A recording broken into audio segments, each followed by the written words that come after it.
Son las 8:39. Le damos la bienvenida a don Leonidas Issa, ingeniero de Leonidas Issa, presidente de la CONAIE, con quien estamos en contacto. ¿Sí me escucha, Leonidas? Saludos cordiales, estimado Jimmy. Muchas gracias. Escucho claro y perfecto. Perfecto. Vea, quiero solamente resumir lo que el presidente Lasso dijo ayer al terminar la reunión con la CONAIE. Luego lo escuchó usted. Dijo que hubo coincidencias y voluntad para lograr cambios.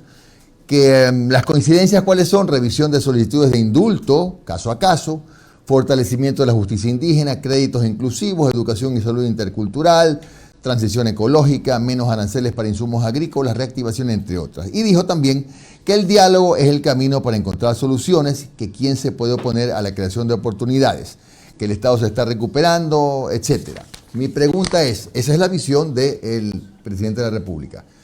Pero la suya la escuché, ¿no? Diametralmente opuesta. ¿Qué pasó? ¿En qué falló el diálogo? ¿Qué esperaban ustedes y no ocurrió en la conversación con el presidente? Bueno, las apreciaciones de cada compañero, hermano ecuatoriano, hubiese sido bueno si hubiéramos tenido un diálogo público. En este caso, para no estar la palabra de uno contra la palabra de otro, no está bien hacer la política de esa manera.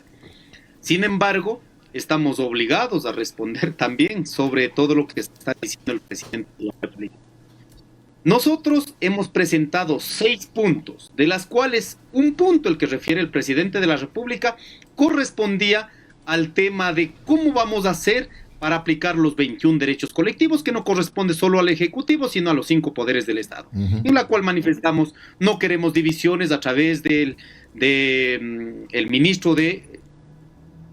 ministro indígena, ¿no es cierto?, poniendo mano en la educación intercultural bilingüe. Hay que volver a fortalecer el tema de la salud intercultural, el tema de la consulta previa libre e informada, el tema de la justicia indígena. Pero ese es un punto dentro de los otros anteriores. Ya. ¿Por qué no hemos puesto esto? Porque no creemos que debe privilegiarse únicamente una agenda para los pueblos indígenas cuando vivimos en una realidad económica. Antes de esto habíamos puesto... Sí, lo estoy escuchando. Antes de esto, sobre todo, habíamos puesto 3 puntos de manera urgente. Uno, el tema del precio de los combustibles. Ya. Ustedes han visto, nos han dicho que somos radicales, nos han escuchado, y nosotros dijimos, vamos al diálogo, dejando a un lado, en este caso, todos los radicalismos o las posiciones. Algo pasa en... Sí, pero sí lo estamos escuchando bien, sí lo estamos escuchando. Hay una pequeña interferencia en su señal, pero estamos escuchándolo bien. Aprovecho esta pausa, ingeniero Issa. A ver, ustedes, por lo menos en el tema de los combustibles, le pregunto, ¿hubo alguna oferta del gobierno, por ejemplo, seguirán subiendo hasta diciembre y en diciembre le ponemos ya un techo y no puede subir más? ¿Alguna oferta hubo del gobierno en este sentido? Ninguna. Por ello transitamos por 3 momentos. Primer momento, cuando nosotros dijimos, derogue los decretos, los 3 decretos que permite el incremento gradual y, en este caso, restablezca los precios. No hubo acuerdo. Segundo punto, dijimos, señor presidente de la República, entonces congélese con fecha del 11 de junio. ¿Cuánto es? La gasolina en $1, en $2.10 y el diésel en $2, en $1.52. Significaba hacer una reducción gradual. Ya. Tampoco. Finalmente dijimos, presidente de la República, porque no hemos venido con actitudes radicales, como nos han acusado, necesitamos que por lo menos se congele el precio establecido hasta este momento. Ya. E inmediatamente convoque a los sectores para pasar de una política general de subsidios a una política focalizada de subsidios, como está proponiendo el presidente de la República. Pero eso hay que trabajar, pues. Como yo he puesto en algunos medios ya este ejemplo, tienes a un paciente moribundo, resulta que para pasar a esto, lo que sería mejor, digamos, ¿no es cierto? Sí. Tienes que dar oxígeno, una pastilla, algo, pues. Pero en este momento hemos dejado sin nada. Y no es posible sostener de esta manera. El presidente de la República, prácticamente su mayor argumento, dijo, hay un acuerdo con el Fondo Monetario Internacional, que en este caso tiene que garantizar el ingreso de 4.500 millones de dólares para el 2021-2022. En ese proceso, nosotros creemos absolutamente como ecuatorianos. Si bien es cierto, necesitamos el apoyo, que son créditos, no son regalos, hay que dejar claro, necesitamos apoyos de otros países, de las multilaterales, pero no pueden venir a condicionar, pues, nuestras decisiones internas, claro, aquí en el país. Ingeniero Isa, si pero les ofrecieron, perdón la interrupción, divide la pantalla porque va a creer el ingeniero Isa que no lo quiero dejar hablar, y no es así. Ingeniero Isa, pero por ejemplo, el presidente de la República les ofreció cosas, le pregunto porque no estuvimos en la reunión ni se transmitió, como por ejemplo créditos con bajos intereses, les ofreció bajar los precios de los fertilizantes, algún tipo de control de contrabando en la frontera. ¿Algo hubo en esa conversación? Nada de eso. En el segundo punto que habíamos puesto, el tema de los créditos, nosotros fuimos llevando la propuesta para estos 4 millones, más de 4 millones de ecuatorianos que tenemos nuestras actividades económicas dependientes de un sistema financiero, privado, público o cooperativas de ahorro y crédito, que luego de la pandemia hay un proceso de avanzada que acaban en remates de nuestros bienes. En ese proceso lo que habíamos pedido es, primero, una moratoria de 1 año. Segundo, se revisen, hacer incluso una auditoría interna, porque muchas veces ha llegado los gastos judiciales más interés de mora, casi ha llegado más altos que el mismo crédito original. Pero no ha habido ninguna cuestión. Al final dijo que va a activar los créditos que había prometido en campaña, pero a partir de enero. Pero nuevos créditos, no topar en los temas que nosotros habíamos llevado como propuesta. Habíamos manifestado también, señor presidente de la República, cuál fue la política para contener los precios, porque ha generado 2 impactos. Uno, el incremento oficial de los precios, y otro por especulación en el mercado. No existe ninguna de esa estrategia. Al parecer, pareciera que hay una planificación pensada con anterioridad. Pero, ingeniero Isa, planificaron, hablando de planificación, en esa conversación hablaron de seguir dialogando de una nueva reunión, de la conformación de estas mesas de trabajo, algo así, porque, y finalmente, en lo que a mí me corresponde, porque ya voy con Omar y con Alondra, si le pido que califiquen 1 o 2 palabras el diálogo, ¿cómo le ponemos? Sin resultados, simplemente eso es así, es la verdad que estamos diciendo. Por eso yo hubiera preferido, para no estar contra la palabra del presidente o contra la palabra de los dirigentes, simplemente que se garantice, y eso habíamos insistido hasta el final, que nos dijeron que aquí no están haciendo política, que no van a aprovechar. Eso recibimos del comunicado. Nosotros, para que esto sea escuchado por la mayoría de los ecuatorianos, hubiéramos preferido que sea en público, porque si no, también con tantos problemas en el país, tener que salir a decir la palabra de uno o de otro que no fue así, no me parece correcto. Aquí se propuso que se establezcan en mesas de trabajo. Nosotros lo habíamos pedido al presidente de la República. No podemos avanzar en mesas de trabajo si no se da por lo menos una muestra al pueblo ecuatoriano que se va a resolver. En el tema de combustibles, ya como dije, esta es como la punta de lanza. Reunimos un momento allí y finalmente decidimos que esto se traslade a la Asamblea. Y la Asamblea, cualquier respuesta, trasladaremos al presidente de la República. Ingeniero. Pero ya tenemos experiencia en los últimos 30 años. ¿Qué ha pasado con el último gobierno? 2 años trabajando. Yo mismo estaba a cargo de la mesa de transporte comunitario. Trabajamos con datos, se levantó estadística, se demostró hasta por demasía cuál era el problema del transporte comunitario. Pero rato de los ratos, hasta ahora no hemos tenido ninguna respuesta. Los procesos de diálogo que terminan en mesas de diálogo, en mesas técnicas, simplemente es para no resolver los problemas. Ingeniero, Omar Jaén le saluda, muy buenos días. Saludos cordiales, querido Omar. Ingeniero, ayer, después de la reunión, usted da una rueda de prensa e informa que lamentablemente no hubo acuerdos, que tenían que romper los diálogos, pero sale el señor Aguavil, representante de la costa, a decir de que usted tiene una agenda propia, que usted está marginando a los indígenas del sector de la costa y se nota que hay una división al interior de la CONAIE. ¿Cuál es la situación? También se mencionaba la presencia de Lourdes Esteban en esta reunión. ¿Qué fue lo que ocurrió ayer con respecto a estos dirigentes? Bueno, ya del señor Aguavil no hay nada que esperar. Ustedes han visto, se gana con el 75% y sale a decir que eso fue fraude o cuestiones así. Ya, más bien yo prefiero no responder. Yo respondo a la decisión de las bases. El día de ayer estamos absolutamente todos, la mayoría absoluta de los presidentes de las organizaciones de pueblos y nacionalidades.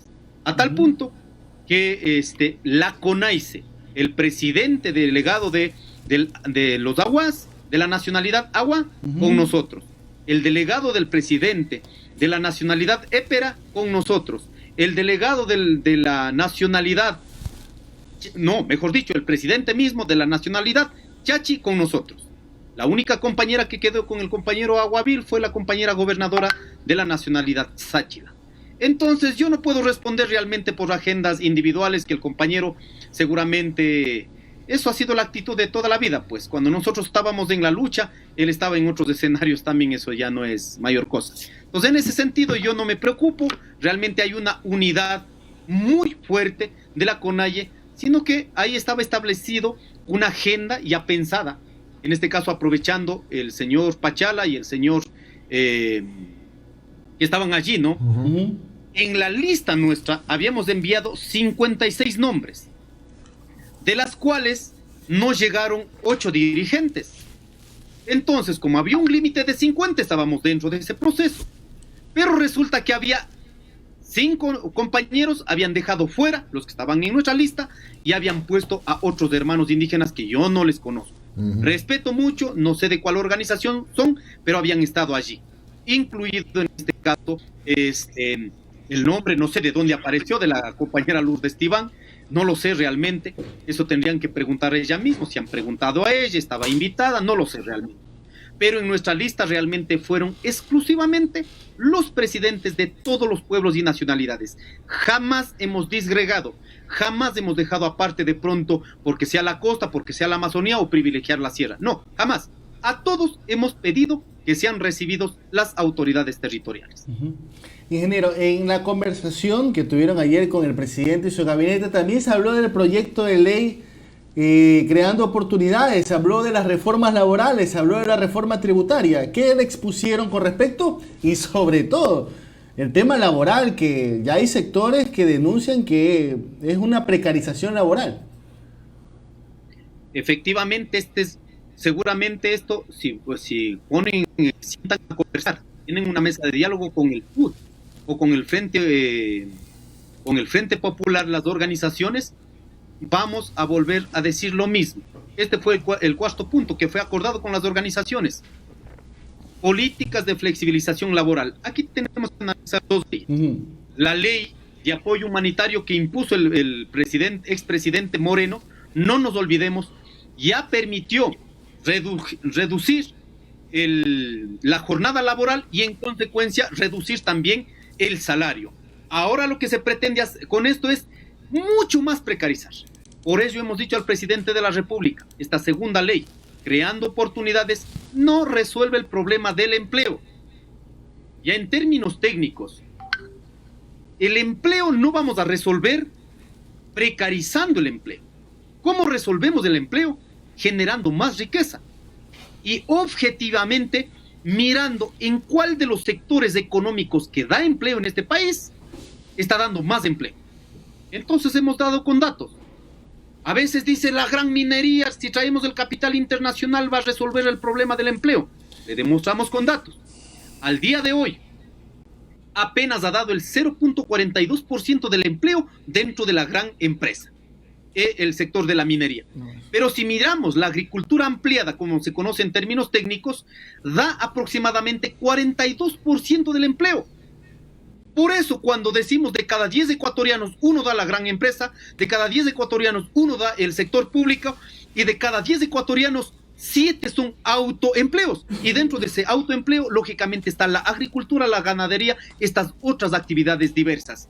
Y en ese proceso, lógicamente, todo el tema de informal e informal. No, y le preguntaba, entonces, al ingeniero, presidente hemos dicho, solo con esto termino esta idea, hemos dicho, en lugar de potenciar una ley que precarice el tema laboral, que no va a resolver el problema del empleo en el país, está demostrado en el mundo. Muchos países no dejaron caer el empleo poniendo políticas que sostengan en este caso el empleo.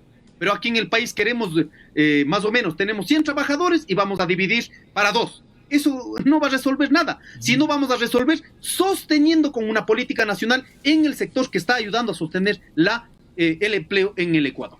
Ingeniero, dos rapiditas. Un comentario rápido. ¿Se habló del tema de los Pandora Papers en esta reunión? ¿Hubo algún tipo de comentario? Hemos hablado de manera general el tema de la corrupción. No se tuvo la posibilidad de específicamente sobre este tema hablar. Pero sin embargo, nosotros hemos dado de manera pública cuál es nuestra preocupación y a la cual debe responder el presidente de la República. Solo salir a decir que ha cumplido con la legalidad creo que no resuelve nada. Si es que está contraviniendo la decisión del pueblo ecuatoriano que ellos mismos impulsaron en tiempo de Lenín Moreno, ¿no es cierto? Entonces hay que abstener a las consecuencias de lo que venga, incluso que puede darse paso a un juicio político dentro de la Asamblea Nacional. Pero hay que garantizar el debido proceso para que no aparezca de pronto como una persecución política o cuestiones así.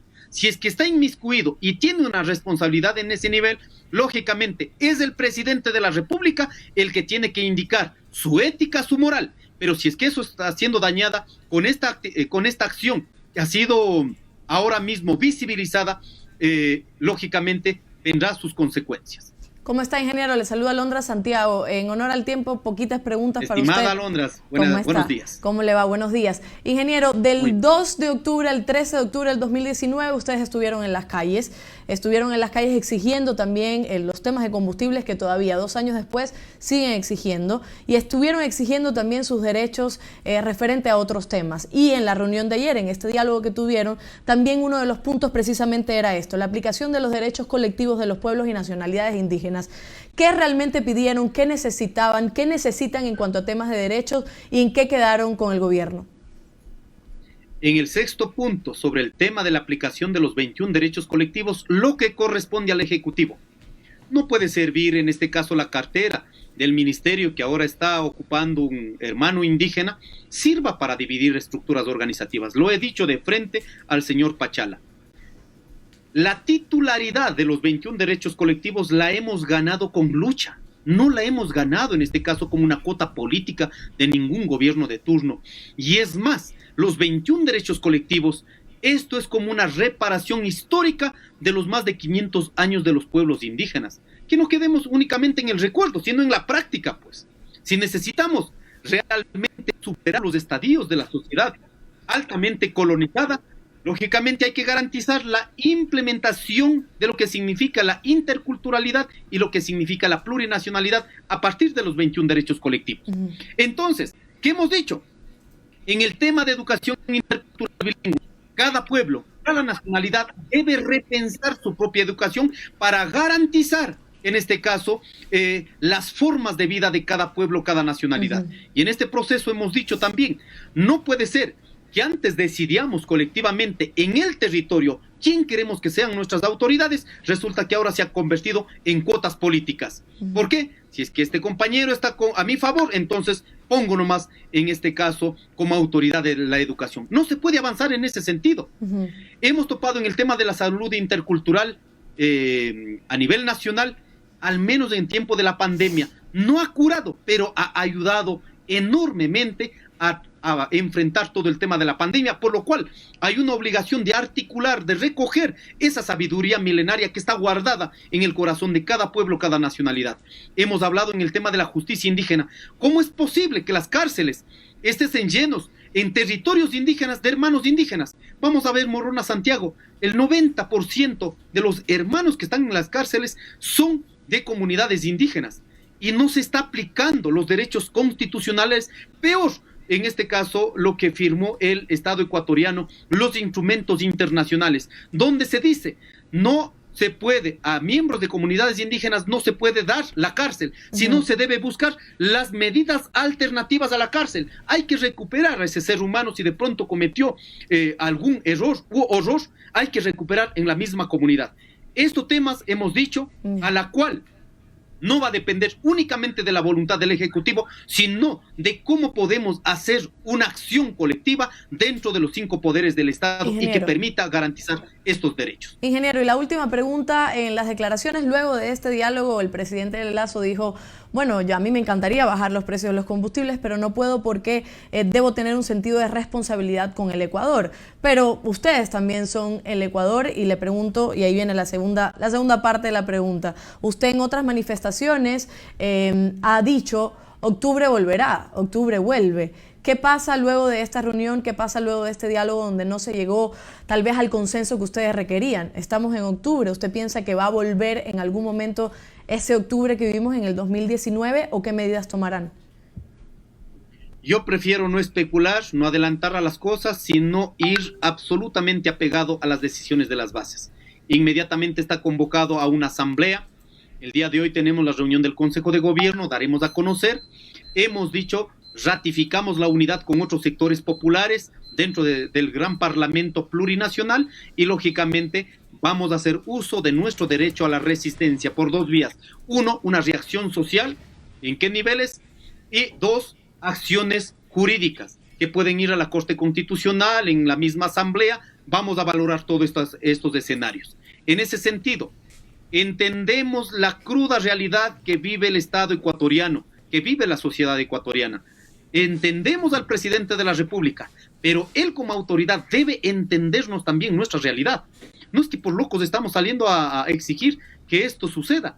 Por ello hemos dicho, presidente de la República, nadie puede beneficiar, los ricos sobre todo, pueden beneficiarse de combustibles con subsidio. Pero en este momento, se congelan los precios, inmediatamente convoque los sectores que necesitamos ser subsidiados y que sostenemos la economía en este país, sobre todo en los sectores populares, que con el transporte pesado, el transporte público, los taxistas, con la maquinaria agrícola, con los hermanos que están en la costa, en este caso, con los barcos, en la Amazonía, con los barcos, con las canoas.